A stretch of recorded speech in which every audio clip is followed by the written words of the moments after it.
नमस्कार दोस्तों, मैं दीपक शर्मा। दीपक साइंस क्लासेस में दोस्तों आपका हार्दिक स्वागत है।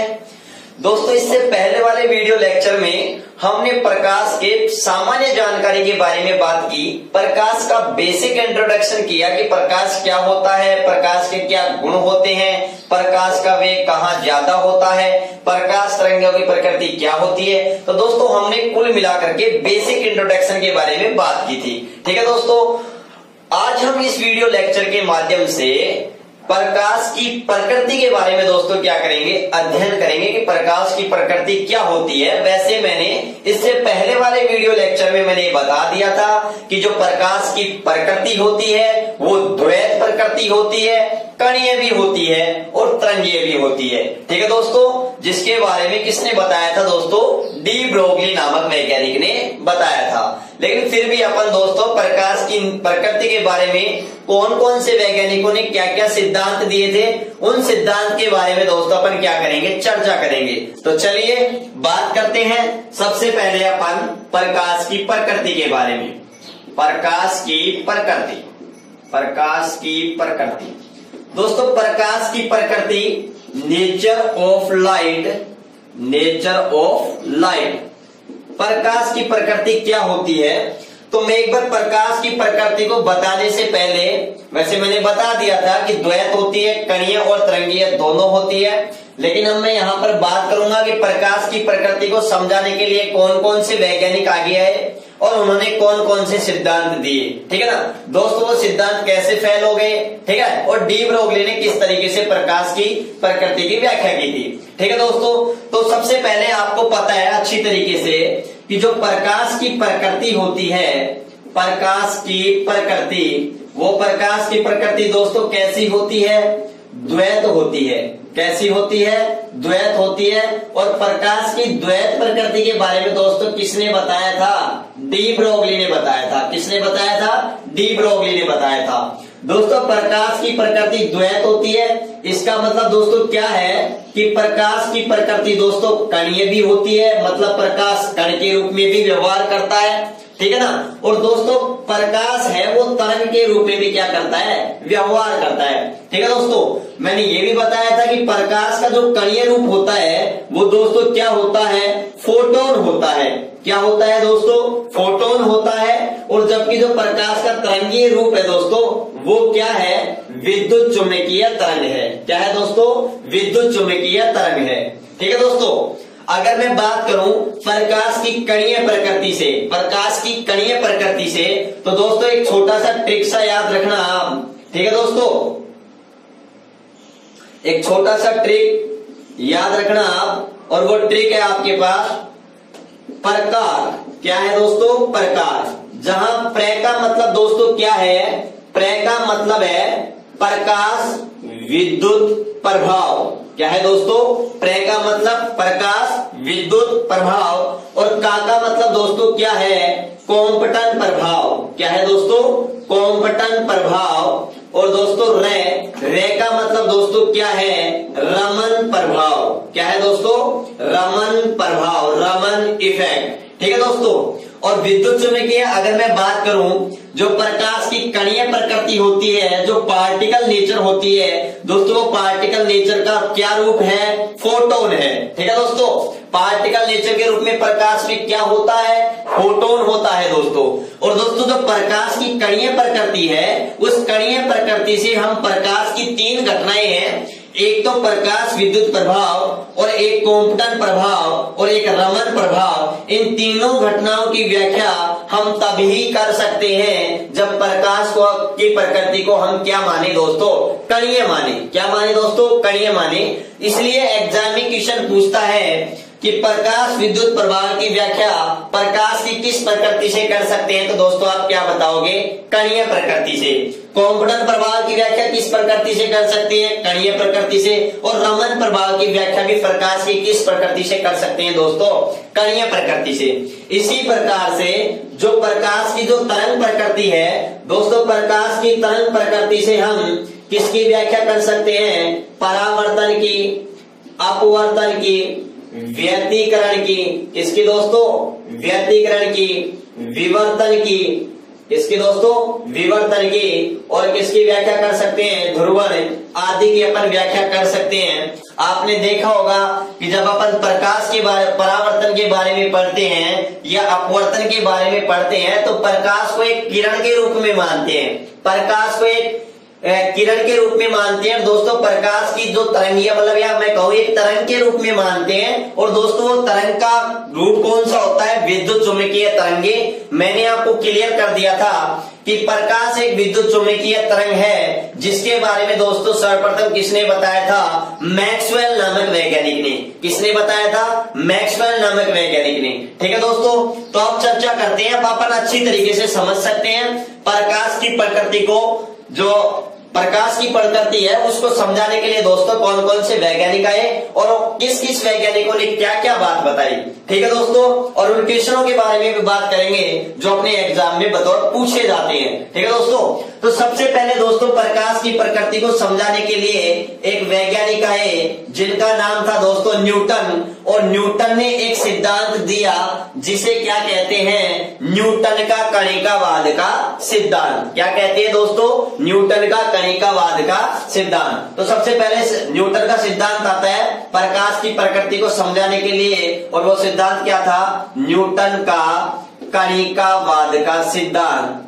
न्यूटन का कणिकावाद का सिद्धांत दोस्तों, यह सिद्धांत न्यूटन ने सन 1675 ईस्वी में दिया था। कब दिया था, 1675 ईस्वी में दिया था। और दोस्तों न्यूटन ने क्या बताया, तो एग्जाम में सबसे पहले क्वेश्चन पूछा जाता है कि प्रकाश के बारे में सबसे पहले किसने बताया, तो आप क्या बताओगे दोस्तों, न्यूटन ने बताया। किसने बताया, न्यूटन ने बताया।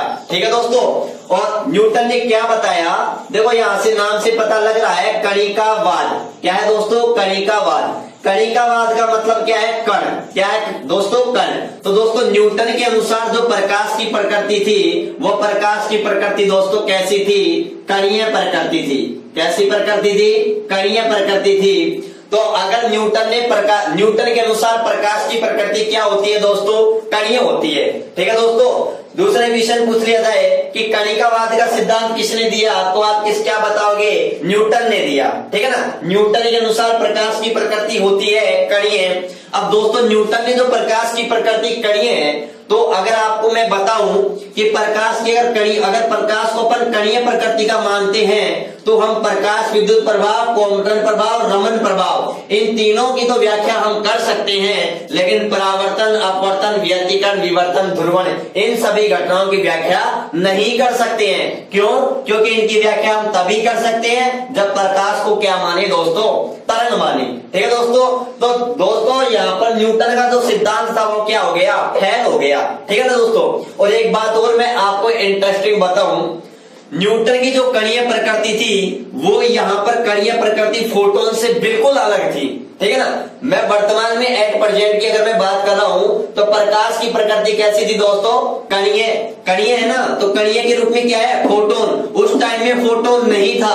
तो मैं आपको बात बताऊं, न्यूटन की जो एक कणीय प्रकृति है ये बिल्कुल इस फोटोन से क्या थी दोस्तों, अलग थी। क्या थी, अलग थी। ठीक है दोस्तों, उसके बाद में जैसे ही न्यूटन फेल होता है, तो आपको पता है न्यूटन एक बहुत बड़े साइंटिस्ट थे, तो बस यही मौका देख रहे थे वैज्ञानिक भी कब न्यूटन फेल हो। क्योंकि आपको मैं बता दूं, अगर क्लासिकल फिजिक्स का अगर अपने पास जनक है तो वो कौन है दोस्तों, न्यूटन है। जबकि मॉडर्न फिजिक्स का जनक कौन है दोस्तों, आइंस्टीन है।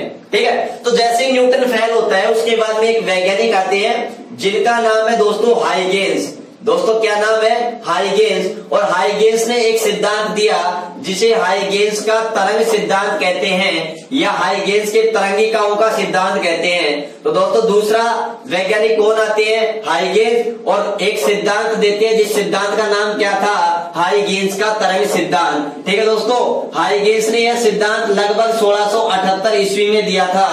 दोस्तों आपको ये भी दिख रहा है कि हाइगेंस ने दिया, और कौन सा सिद्धांत दिया, तरंग सिद्धांत। आपको तरंग से पता लग रहा होगा कि हाइगेंस के अनुसार प्रकाश की प्रकृति कैसी होती है दोस्तों, कैसी होती है, तरंगीय होती है। कैसी होती है दोस्तों, तरंगीय होती है। ठीक है दोस्तों, तो अगर हाइगेंस के अनुसार अगर प्रकाश की मैं तरंगीय प्रकृति को अगर मानूं, तो आपको पता है अगर प्रकाश की तरंग प्रकृति से हम परावर्तन, अपवर्तन, व्यतिकरण, विवर्तन और ध्रुवण की व्याख्या तो हम कर सकते हैं, लेकिन इन घटनाओं की व्याख्या हमें नहीं कर सकते, क्योंकि इन घटनाओं की व्याख्या हम तभी कर सकते हैं जब प्रकाश को क्या माने दोस्तों, कणीय माने। और दोस्तों एक और मजेदार बात क्या है, यहाँ पर क्वेश्चन पूछता है एग्जाम में क्या कि प्रकाश का तरंग सिद्धांत किसने दिया, हाइगेन्स ने दिया। हाइगेन्स के अनुसार प्रकाश की प्रकृति होती है, तो क्या बताओगे, तरंगीय प्रकृति होती है। हाइगेन्स के सिद्धांत से प्रकाश की किस घटना की व्याख्या नहीं कर सकते, प्रकाश विद्युत प्रभाव, कॉम्पटन प्रभाव, रोमन प्रभाव, इन घटनाओं की व्याख्या नहीं कर सकते, और इन सब की व्याख्या हम कर सकते हैं। ठीक है दोस्तों, उसके बाद में अगर मैं बात करूं, आपको मजेदार बात बताऊं, हाइगेन्स ने जो प्रकाश की तरंग प्रकृति बताई थी वो इस विद्युत चुंबकीय तरंग से बिल्कुल अलग थी। हाइगेन्स ने ये कहा कि इन तरंगों को गति करने के लिए किसकी आवश्यकता होती है, माध्यम की आवश्यकता होती है, जबकि आपको भी पता है कि प्रकाश को गति करने के लिए माध्यम की आवश्यकता नहीं होती है, क्योंकि प्रकाश निर्वात में सभी जगह गति कर सकता है। तो दोस्तों वहां पर मैं भी था और मैंने हाइगेन्स ने पूछ लिया कि भैया हाइगेन्स आप ये बताओ कि प्रकाश को गति करने के लिए किस माध्यम की आवश्यकता होती है। तो हाइगेन्स ने दोस्तों क्या कहा कि एक माध्यम की आवश्यकता होती है, और उस माध्यम का नाम दोस्तों हाइगेन्स ने क्या बताया, ईथरीय माध्यम बताया।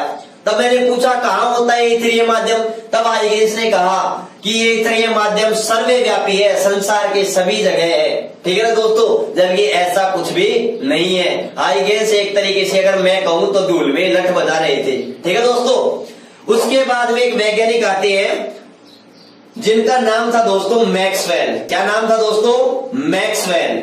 और मैक्सवेल ने एक सिद्धांत दिया, एक गणितीय सिद्धांत दिया, जिसे मैक्सवेल का दोस्तों क्या कहते हैं, तरंग सिद्धांत कहते, सॉरी मैक्सवेल का विद्युत चुंबकीय तरंग सिद्धांत कहते हैं। क्या कहते हैं दोस्तों, मैक्सवेल का विद्युत चुंबकीय तरंग सिद्धांत कहते हैं। और दोस्तों यह सिद्धांत लगभग 1864 ईस्वी के आसपास दिया गया था। ठीक है ना, इसकी डेट काफी अलग बुकों में अलग अलग दे रखी है, लेकिन लगभग 1864 ईस्वी के पास दिया था।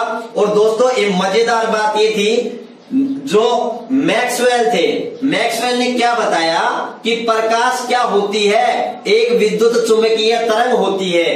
प्रकाश क्या होती है, विद्युत चुंबकीय तरंग होती है। दोस्तों मैक्सवेल ने बिल्कुल सही कहा है कि वास्तव में प्रकाश एक विद्युत चुंबकीय तरंग ही होती है। अब दोस्तों अगर विद्युत चुंबकीय तरंग होती है तो तरंगीय प्रकृति ना, तरंगीय प्रकृति है, तरंगीय प्रकृति है तो इन घटनाओं की व्याख्या तो हम कर सकते हैं, लेकिन इन घटनाओं की व्याख्या नहीं कर सकते। तो दोस्तों मैक्सवेल ने बिल्कुल सही कहा था कि जो प्रकाश है, प्रकाश की प्रकृति कैसी होती है दोस्तों, कैसी होती है, विद्युत चुंबकीय, मतलब तरंग प्रकृति ही होती है। प्रकाश एक विद्युत चुंबकीय तरंग है, बिल्कुल सही कहा था। ठीक है दोस्तों, लेकिन ये प्रकृति भी फेल हो गई, लेकिन जो बात कही थी वो बिल्कुल सही कहा था मैक्सवेल ने। ठीक है ना, क्योंकि विद्युत चुंबकीय तरंग मानते हैं तो तरंग तो ठीक है, लेकिन इनकी व्याख्या कणीय प्रकृति से होती है, तो इसलिए इनकी व्याख्या नहीं हो पाई। उसके बाद में दोस्तों एक वैज्ञानिक आए जिनका नाम था दोस्तों मैक्स प्लांक। क्या था दोस्तों, मैक्स प्लांक। मैक्स प्लांक ने एक सिद्धांत दिया जिसे मैक्स प्लांक का क्वांटम सिद्धांत कहते हैं। क्या कहते हैं दोस्तों, क्वांटम सिद्धांत।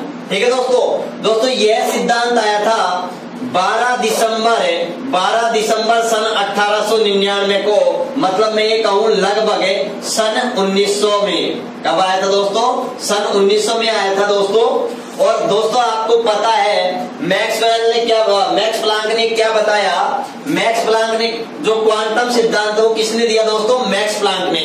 और मैक्स प्लांक ने क्या बताया कि जो प्रकाश ऊर्जा का जो संचरण होता है वो ऊर्जा के छोटे छोटे बंडल या पैकेट के रूप में होता है दोस्तों, जिन्हें क्या कहते हैं, क्वांटा कहते हैं। क्या कहते हैं, क्वांटा।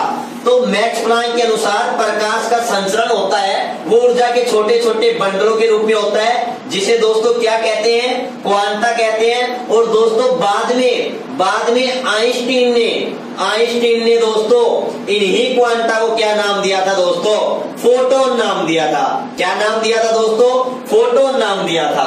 ठीक है दोस्तों, तो मैक्स प्लांक के क्वांटम सिद्धांत के अनुसार प्रकाश के अंदर कण पाए जाते हैं। और कौन से कण पाए जाते हैं दोस्तों? फोटोन पाए जाते हैं। कौन से कण पाए जाते हैं? फोटोन। लेकिन ये बात बिल्कुल सत्य है। तो एक बात बताओ, अगर फोटोन कण पाए जाते हैं तो बात तो वही हो गई, कौन सी? कणीय प्रकृति की। ठीक है ना दोस्तों?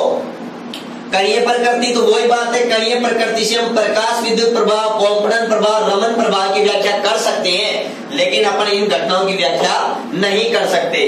तो दोस्तों इन सभी घटनाओं पर नजर बना रखे थे एक वैज्ञानिक थे फ्रांस के, जिनका नाम था दोस्तों डी ब्रोगली। दोस्तों क्या नाम था? De Broglie. और डी ब्रोगली ने कहा, डी ब्रोगली ने दोस्तों क्या कहा?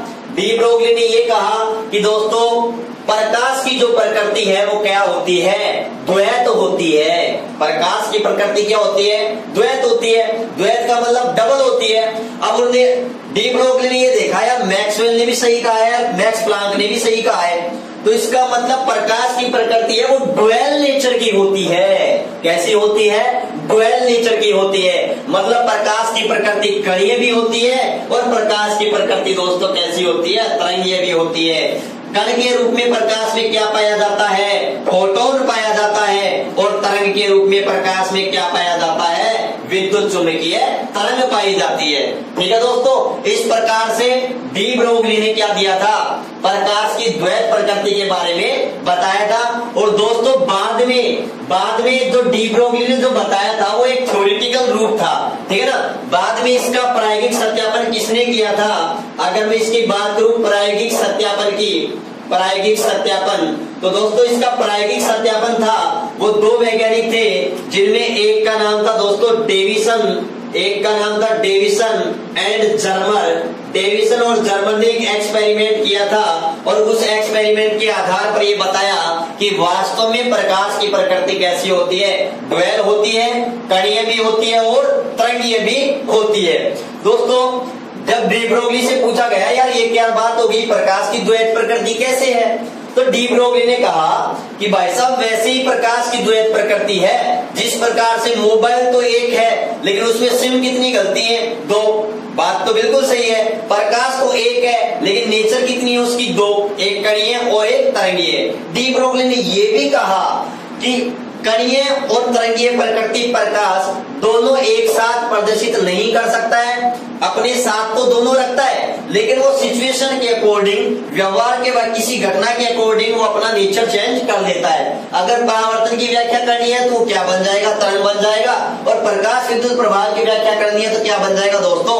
कण बन जाएगा। ठीक है दोस्तों, तो ये वैसे ही बताया कि जिस प्रकार से एक मोबाइल में 2 सिम होती है लेकिन एक टाइम में अपन एक सिम से किसी दूसरे व्यक्ति से बात कर सकते हैं, उपयोग में ले सकते हैं, दूसरे सिम से उपयोग में नहीं ले सकते।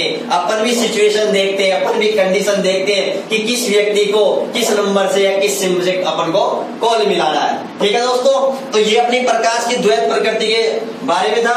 और दोस्तों अगर मैं बताऊं, जो आइंस्टीन नामक वैज्ञानिक थे, ये आइंस्टीन नामक वैज्ञानिक ने ही इस प्रकाश विद्युत प्रभाव की व्याख्या की थी। कब की थी दोस्तों?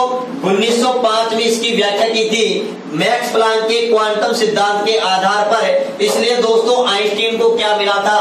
नोबेल पुरस्कार मिला था। क्या मिला था? नोबेल पुरस्कार। एग्जाम में क्वेश्चन पूछा जाता है कि आइंस्टीन को नोबेल पुरस्कार किसके लिए मिला, तो क्या बताओगे? प्रकाश विद्युत प्रभाव की व्याख्या करने के लिए मिला।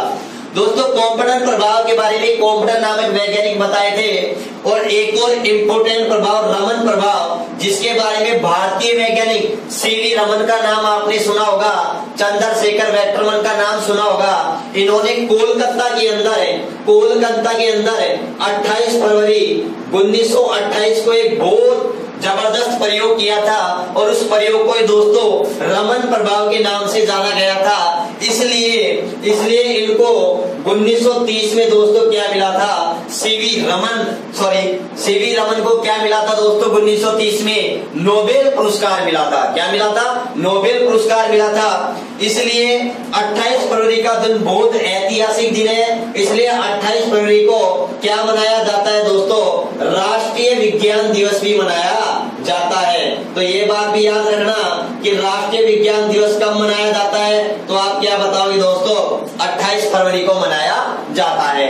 ठीक है दोस्तों, तो ये अपनी प्रकाश की प्रकृति के बारे में बात हो गई, जो मैंने आपको बिल्कुल क्लियर कर दी। कैसे क्वेश्चन बनते हैं वो भी मैंने आपसे शेयर किया है। ठीक है दोस्तों, अब अपन अपने टॉपिक पर चर्चा करते हैं, प्रकाश के परावर्तन। ठीक है दोस्तों, ओके। तो दोस्तों चलते बात करते हैं प्रकाश के परावर्तन के बारे में, कि प्रकाश का परावर्तन किसे कहते हैं। ठीक है दोस्तों, तो सबसे पहले बात करते हैं अपन प्रकाश का परावर्तन।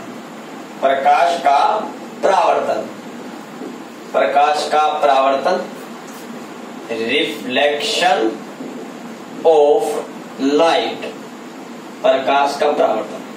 दोस्तों प्रकाश का परावर्तन किसे कहते हैं? जब कोई प्रकाश की किरण, जब कोई प्रकाश की किरण समतल दर्पण, ये अपने पास दर्पण है, ये कांच की समतल सतह है, अगर मैं इसके एक सिरे पर क्या कर दूं दोस्तों, पॉलिश कर दूं, एक सिरे पर क्या कर दूं, पॉलिश कर दूं, तो ये सतह क्या बन जाएगी दोस्तों, परावर्तक। क्या बन जाएगी, परावर्तक। ये अपने पास एक परावर्तक सतह बन गई। यहाँ पर मैंने क्या कर दी दोस्तों, पॉलिश कर दी। आप कहोगे सर पॉलिश किसकी कर सकते हैं, तो दोस्तों वैसे किसकी करते हैं अपन, चांदी या यशद की कर सकते हैं, या अपन पारे की भी कर सकते हैं। ठीक है ना, वैसे मोस्टली यशद की या चांदी की करते हैं, लेकिन चांदी बहुत महंगी होती है इसलिए इसकी नहीं करते हैं। अगर मैं किसी यौगिक के बारे में बात करूं जिसकी पॉलिश सबसे ज्यादा करती है, तो वो दोस्तों कौन सा है, AgNO3। इसे बोलते हैं दोस्तों सिल्वर नाइट्रेट। क्या बोलते हैं, सिल्वर नाइट्रेट, सिल्वर नाइट्रेट। तो दोस्तों ये भी याद रखना कि दर्पणों पर पॉलिश किसकी की जाती है, सिल्वर नाइट्रेट की जाती है, जिसको अपन क्या कहते हैं, लूनर कास्टिक भी। क्या कहते हैं दोस्तों, लूनर कास्टिक भी कहते हैं। और दोस्तों इसका एक, अगर मैं बात करूं, इसका एक बहुत ही महत्वपूर्ण उपयोग भी है, और वो उपयोग कौन सा है दोस्तों, एमिट या चुनावी स्याही बनाने में, चुनावी स्याही बनाने में। ये भी याद दोस्तों आप याद रखना, चुनावी स्याही बनाने में। जब इलेक्शन होता है तो अपन वोट डाल करके आते हैं, तब हमारी अंगुलियों पर जो इंक लगाई जाती है दोस्तों, वो किसकी बनाई जाती है दोस्तों, लूनर कास्टिक की, जिसको एमिट स्याही भी कहते हैं, और वो किसकी बनी होती है, AgNO3 की। दोस्तों अब ये परावर्तक सतह हो गई। अब अगर इस पर कोई प्रकाश डाला जाता है, तो वह प्रकाश इस सतह से टकरा करके वापस उसी माध्यम में क्या हो जाता है दोस्तों, लौट जाता है। क्या हो जाता है, उसी माध्यम में लौट जाता है। तो प्रकाश का परावर्तन किसे कहते हैं, प्रकाश का परावर्तन। तो देखो दोस्तों, जब कोई प्रकाश की किरण एक माध्यम से चलकर दूसरे माध्यम की सतह से टकरा कर, इधर कोई दूसरा माध्यम हो सकता है, ठीक है, तो जब कोई प्रकाश की किरण एक माध्यम से चलकर दूसरे माध्यम की सतह से टकरा करके, या फिर मैं से कह दूं कि परावर्तक सतह से टकरा करके वापस उसी माध्यम में लौट जाए, तो इस घटना को दोस्तों क्या कहते हैं, प्रकाश का परावर्तन। क्या कहते हैं, प्रकाश का परावर्तन। तो एक बात ये याद रखना, प्रकाश का परावर्तन केवल एक ही माध्यम में होता है। प्रकाश की किरण जिस माध्यम से आती है वह परावर्तक सतह या अवरोध से टकरा करके वापस उसी माध्यम में लौट जाती है। ठीक है दोस्तों, जो किरणें परावर्तक सतह पर डाली जाती है उसे क्या कहते हैं दोस्तों, आपतित किरण। क्या कहते हैं, आपतित किरण। अगर मैं कहूं तो क्या कहते हैं, इंसिडेंट रे। ठीक है दोस्तों, और जिस बिंदु पर गिरती है उसे दोस्तों क्या कहते हैं, आपतन बिंदु कहते हैं। क्या कहते हैं, आपतन बिंदु कहते हैं, इंसिडेंट पॉइंट। ठीक है दोस्तों, और आपतन बिंदु के परावर्तक सतह के बिल्कुल अभिलंब जो काल्पनिक रेखा खींची जाती है दोस्तों, काल्पनिक रेखा, उस काल्पनिक रेखा को दोस्तों क्या कहते हैं, अभिलंब कहते हैं। क्या कहते हैं, अभिलंब कहते हैं। ठीक है ना, और जो प्रकाश की किरण दर्पण से या मैं परावर्तक सतह से टकरा करके वापस उसी माध्यम में लौट जाती है दोस्तों, उस प्रकाश की किरण को क्या कहते हैं, परावर्तित किरण। क्या कहते हैं दोस्तों, परावर्तित किरण, रिफ्लेक्टेड लाइट, रिफ्लेक्टेड लाइट। ठीक है दोस्तों, ये बात आप बेसिकली याद रखना। ठीक है, तो जो किरण सतह पर डाली जाती है उसे आपतित किरण कहते हैं, जिस बिंदु पर गिरती है उसे आपतन बिंदु कहते हैं। आपतन बिंदु के अभिलंबत रेखा को दोस्तों क्या कहते हैं? अभिलंब कहते हैं। और जो किरण सतह से टकरा करके वापस उसी माध्यम में लौट जाती है उसे अपन क्या कहते हैं दोस्तों? परावर्तित किरण कहते हैं। ठीक है दोस्तों, जो अब बात करते हैं कि जो आपतित किरण है, आपतित किरण अभिलंब से जो कोण बनाती है दोस्तों उसे अपन क्या कहते हैं? उसे कहते हैं आपतन कोण।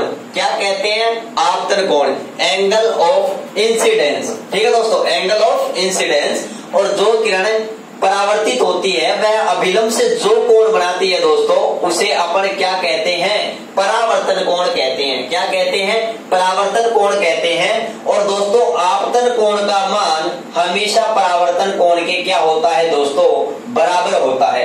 आपतन कोण का मान हमेशा परावर्तन कोण के क्या होता है दोस्तों? बराबर होता है। ठीक है ना, ये बात याद रखना।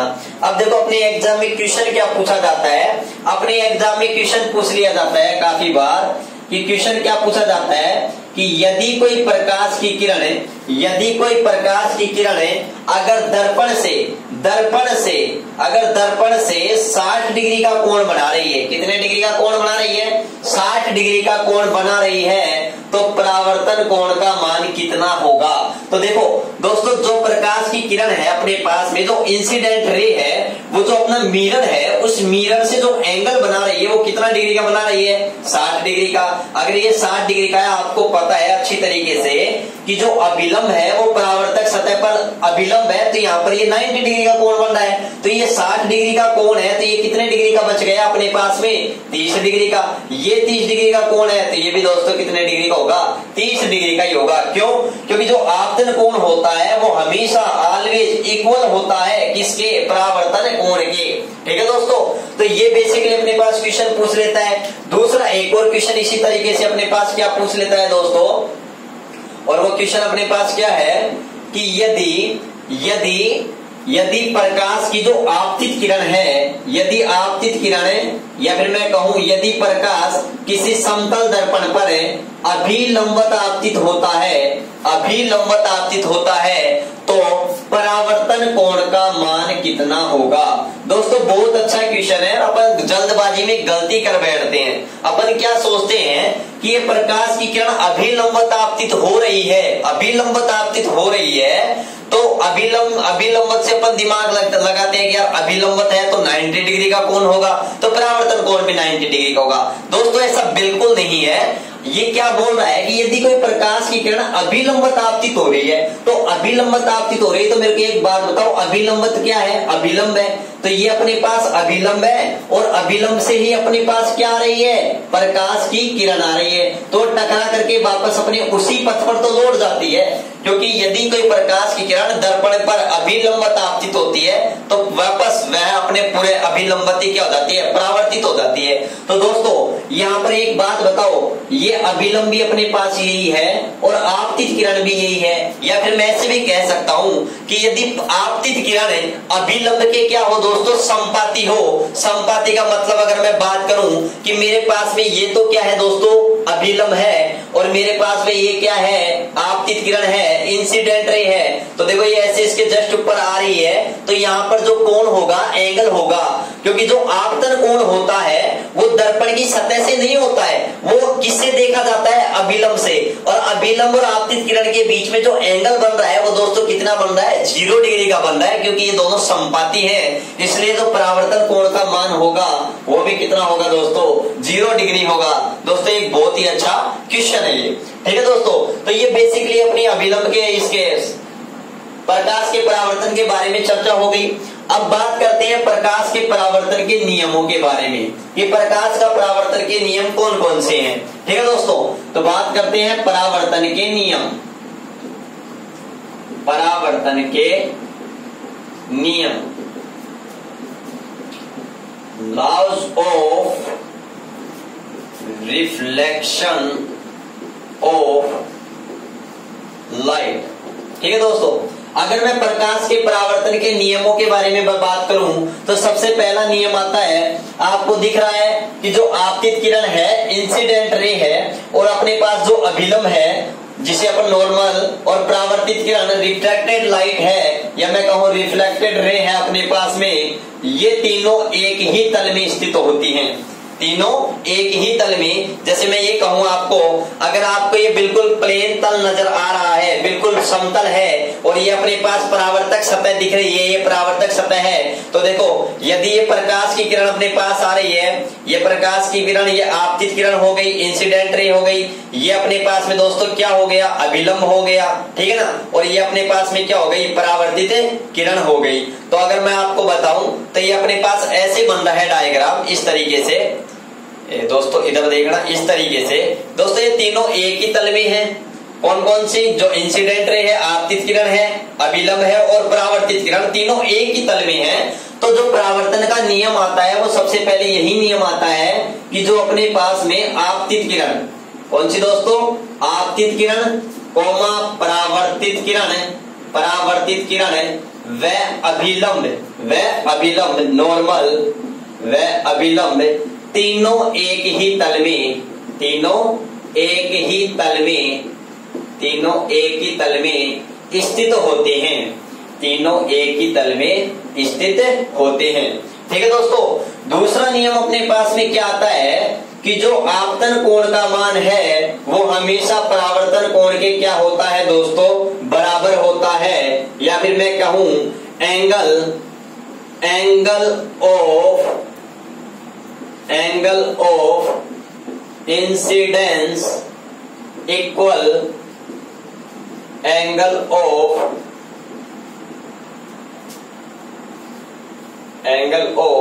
रिफ्लेक्शन। ठीक है दोस्तों,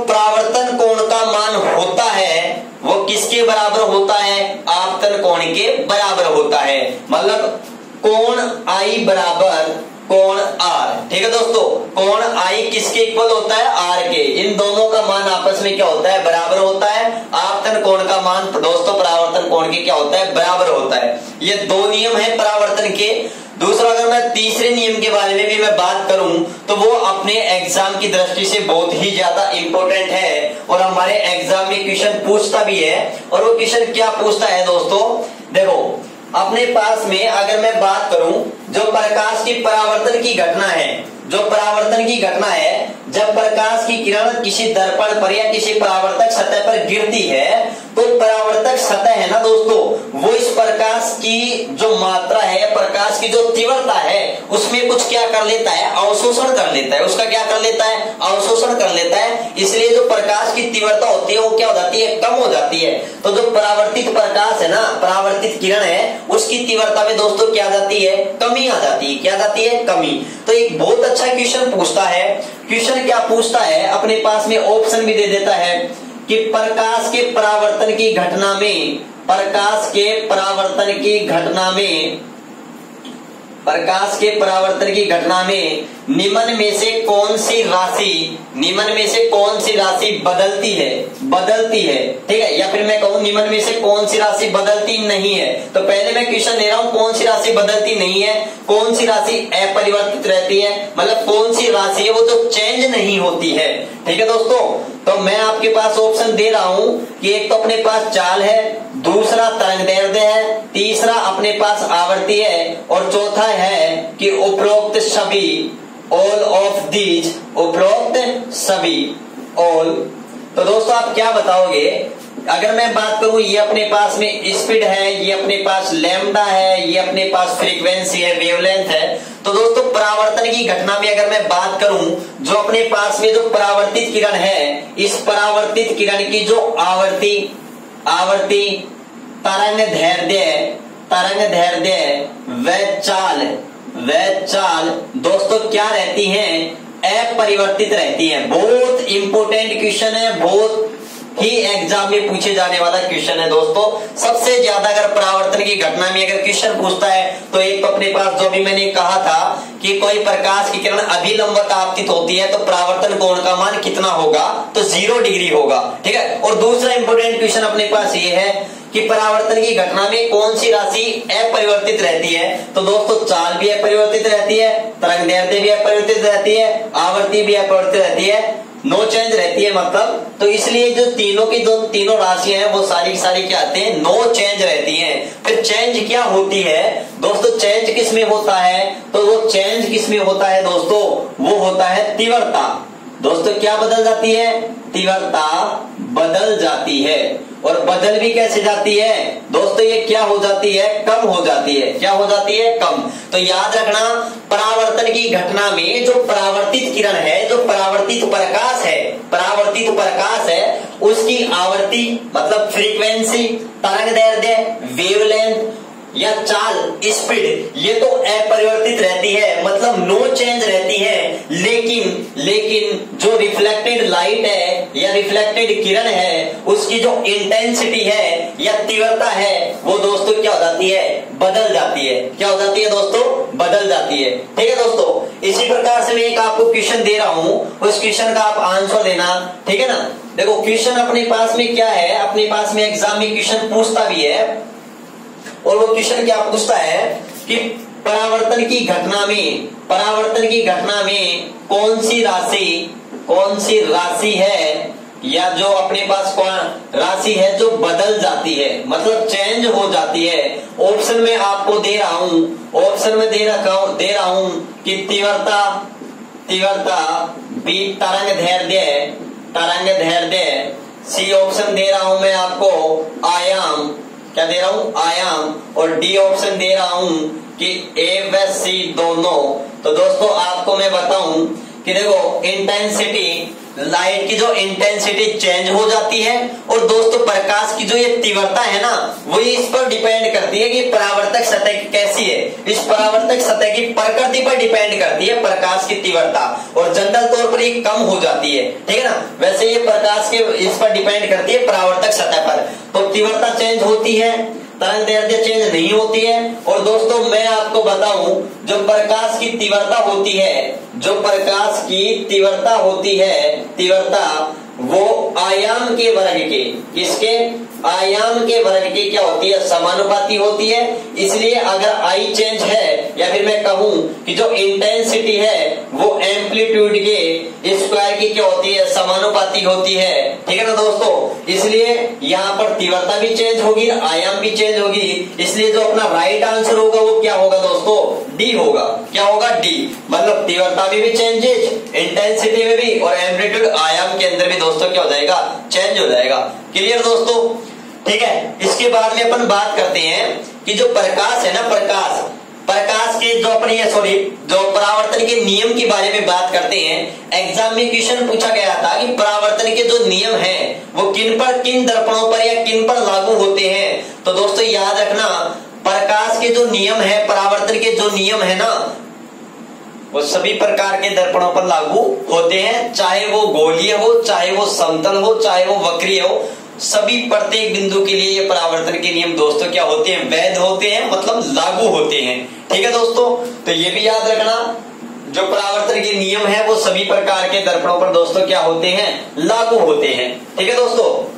इसके बाद में अपन बात करते हैं परावर्तन के प्रकार के बारे में, कि परावर्तन कितने प्रकार का होता है और परावर्तन का दोस्तों क्या उपयोग है।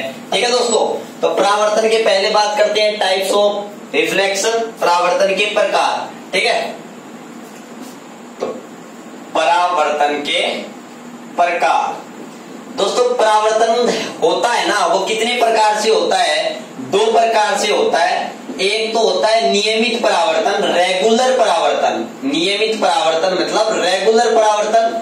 और दूसरा अपने पास जो होता है वो कैसा होता है, अनियमित, जिसको अपन क्या कहते हैं दोस्तों, विसरित परावर्तन भी कहते हैं। क्या कहते हैं अपन, विसरित परावर्तन भी कहते हैं। दोस्तों इंपोर्टेंट बात क्या है, नियमित परावर्तन कब होता है और कैसे होता है, इसके लिए क्या शर्तें होती हैं। तो दोस्तों इसके लिए अगर मैं शर्त के बारे में बात करूं तो इंपोर्टेंट खास बात ये होती है, इसके लिए जो सतह होती है ना, वो सतह कैसी होती है दोस्तों, चिकनी होती है, बिल्कुल समतल होती है। ठीक है। तो इसके लिए जो कंडीशन है ना, वो सतह कैसी होनी चाहिए, चिकनी व समतल, चिकनी व समतल सतह होनी चाहिए, बिल्कुल।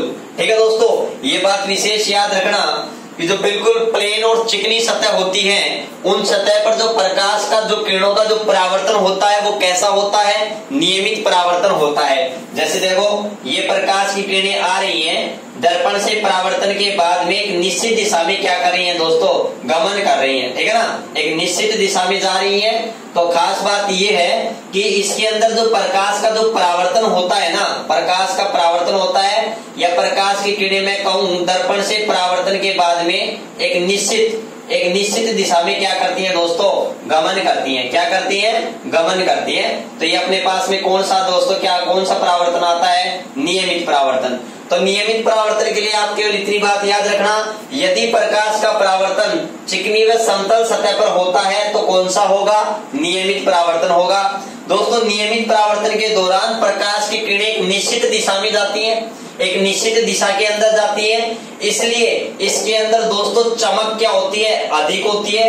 इस प्रकार के परावर्तन से जो वस्तुओं में जो चमक होती है वो दोस्तों क्या होती है, अधिक होती है। क्या होती है दोस्तों, अधिक होती है। जबकि जो विसरित परावर्तन होता है वो विसरित परावर्तन कैसी सतह पर होता है दोस्तों, खुरदरी सतह पर होता है। कैसी सतह पर होता है, खुरदरी सतह पर होता है। और इसमें जो प्रकाश की किरणें जिस बिंदु पर गिरती हैं, गिरने के बाद में विभिन्न दिशाओं में फैल जाती हैं, मतलब विसरित हो जाती हैं, इसलिए इसको क्या कहते हैं, विसरित परावर्तन। इसमें प्रकाश की किरणें किसी बिंदु पर गिरने के बाद में ये पता नहीं रहता कि वो किधर जाएंगी, क्योंकि यहाँ पर प्रकाश की किरणें गिरने के बाद में विभिन्न दिशा के अंदर दोस्तों क्या हो जाती है, फैल जाती है। इसलिए दोस्तों यहाँ पर जो प्रकाश की तीव्रता होती है वो कम होती है, इसलिए यहाँ पर जो वस्तु होती है वो क्या होती है, कम चमकीली होती है। क्या होती है, कम चमकीली दिखाई देती है। ठीक है दोस्तों, ये बात याद रखना, दिखाई देती है। दोस्तों इसके लिए ये भी याद रखना आप, जो इसके लिए मस्ट कंडीशन है वो क्या है, जो प्रकाश की सतह होनी चाहिए वो कैसी होनी चाहिए, खुरदरी होनी चाहिए। कैसी होनी चाहिए, खुरदरी होनी चाहिए, ठीक है ना, रफ होनी चाहिए, बिल्कुल प्लेन नहीं होनी चाहिए। तो जो खुरदरी सतह पर जो प्रकाश का परावर्तन होता है वो तो कैसा होता है, डिफ्यूज परावर्तन होता है या इर्रेगुलर परावर्तन होता है। उसके लिए सतह कैसी होनी चाहिए, खुरदरी सतह होनी चाहिए।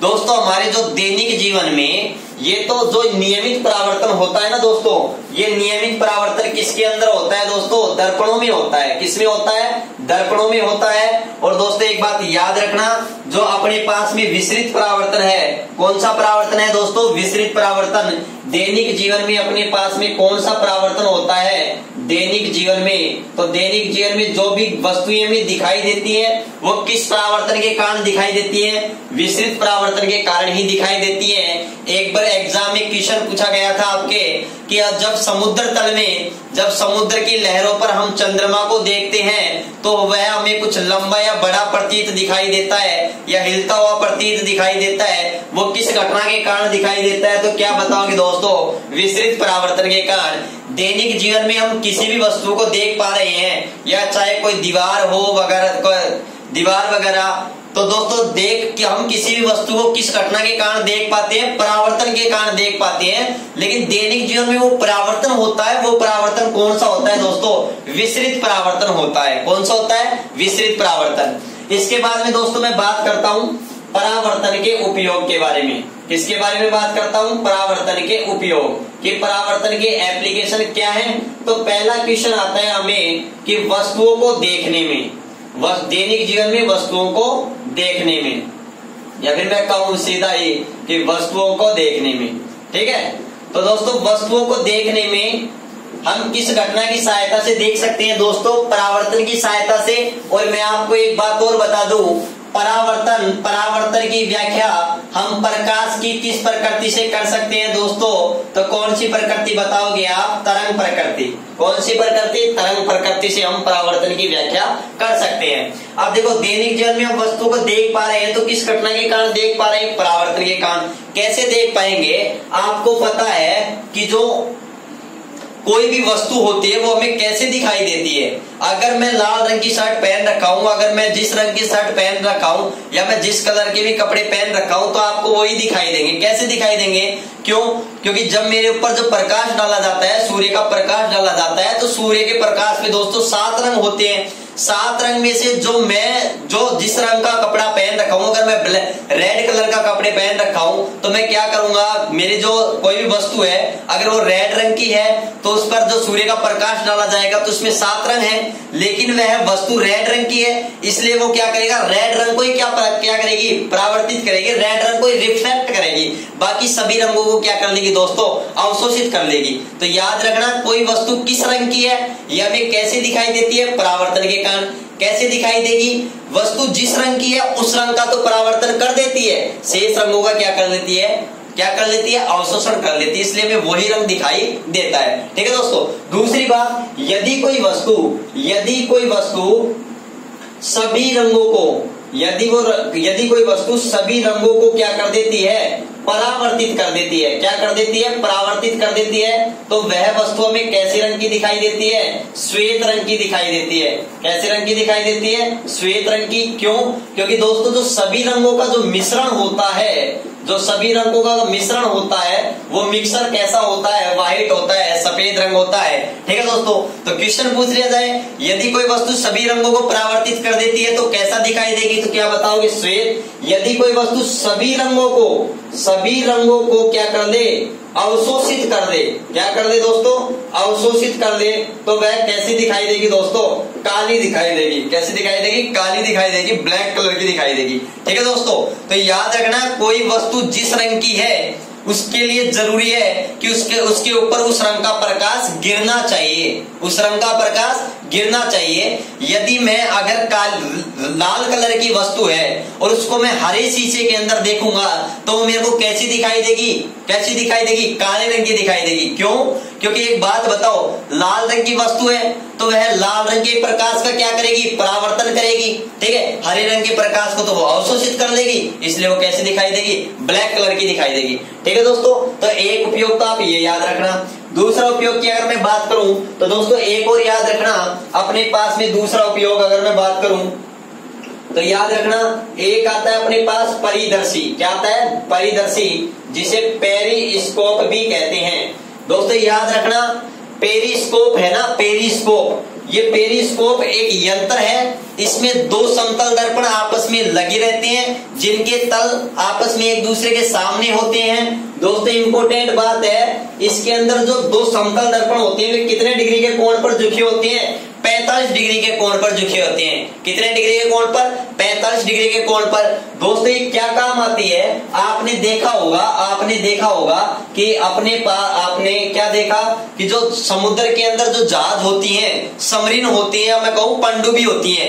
पनडुब्बी के अंदर आपको पता है जल के अंदर वो रहती है पनडुब्बी, तो जल के बाहर की गतिविधियों को देखने के लिए किसका दर्पण का उपयोग किया जाता है, परिदर्शी का उपयोग किया जाता है। ठीक है ना। उसके माध्यम से पनडुब्बी नहीं दिखाई देती है, केवल बाहर की वस्तुएं, बाहर की क्या गतिविधि हो रही है वो दिखाई दे जाती है। तो याद रखना पनडुब्बी के अंदर इसका प्रयोग किया जाता है, सबमरीन में। नेवी वालों याद रखना, पूछ सकता है एग्जाम में। ठीक है। दूसरी बात, अपने एक आता है युद्ध क्षेत्र में बंकर में जो सैनिक छुपे होते हैं वो सैनिक इसका प्रयोग करते हैं, वो बंकर में छुपे हैं और इसको ऊपर। तो युद्ध क्षेत्र में जो सैनिक होते हैं वो बंकर में छुपे होते हैं। तो सैनिक बंकर में छुपे होते हैं तो बंकर के बाहर वस्तुओं को देख, या युद्ध क्षेत्र में क्या गतिविधि हो रही है उन सभी चीजों को देखने के लिए वो किसका प्रयोग करते हैं दोस्तों, परिदर्शी का प्रयोग करते हैं, जिसमें 2 समतल दर्पण कितने डिग्री के कोण पर झुके होते हैं, 45 डिग्री के कोण पर। तो ये भी याद रखना, इसका जो उपयोग है वो किसमें किया जाता है, पनडुब्बी में। किसमें किया जाता है, पनडुब्बी में और युद्ध क्षेत्र में। किसमें, युद्ध क्षेत्र में सैनिक क्षेत्र की गतिविधियों को देखने के लिए। और तीसरा एक और मैं दोस्तों उपयोग की बात करूं, बहुत इंपोर्टेंट है एग्जाम की दृष्टि से, बहुरूपदर्शी। किसमें, बहुरूपदर्शी में, जिसको दोस्तों अपन क्या कहते हैं, कैलिडोस्कोपी भी कहते हैं। ठीक है दोस्तों। ये है ना, ये एक तरीके से बच्चों के मनोरंजन के लिए एक उपकरण है, या बच्चों के मनोरंजन के लिए काम में लिया जाता है इसका। दोस्तों इसके अंदर विभिन्न प्रकार के रंग दिखाई देती हैं। ठीक है ना। इसके अंदर एक इंपोर्टेंट बात यह है कि इसके अंदर तीन आयताकार समतल दर्पण होते हैं। तीन आयताकार समतल दर्पण होते हैं जो आपस में कितने डिग्री के कोण पर झुके होते हैं, 60 डिग्री के कोण पर। दोस्तों ये इंपॉर्टेंट चीज है, इसमें तो जो समतल दर्पण होते हैं वो तीन होते हैं जो 60 डिग्री के कोण पर झुके होते हैं, बच्चों के मनोरंजन के लिए काम में लिया जाता है, जबकि इसमें दोनों समतल दर्पण 45 डिग्री के कोण पर झुके होते हैं। ठीक है दोस्तों, एक और अपने पास में आता है, काफी बड़े एग्जाम में क्वेश्चन पूछ लिया जाता है कि प्रकाशिक गेज। दोस्तों प्रकाशिक गेज किसके सिद्धांत पर कार्य करती है, तो ये भी याद रखना दोस्तों, किसके सिद्धांत पर कार्य करती है, परावर्तन के सिद्धांत पर कार्य करती है। ठीक है दोस्तों, तो ज्यादा से ज्यादा वीडियो को लाइक करें, शेयर करें और अपने सुझाव को कमेंट बॉक्स में दें। ठीक है ना, उन सुझाव पर आपके कोई भी डाउट हो तो कमेंट बॉक्स में दें। नोट्स वगैरह पीडीएफ के लिए मैं नीचे डिस्क्रिप्शन में टेलीग्राम चैनल का लिंक दे रखा हूं, वहां जाइए, टेलीग्राम चैनल से जुड़िए। और दोस्तों ज्यादा से ज्यादा इस वीडियो को लाइक कीजिए, शेयर करना बिल्कुल ना भूलिए। धन्यवाद।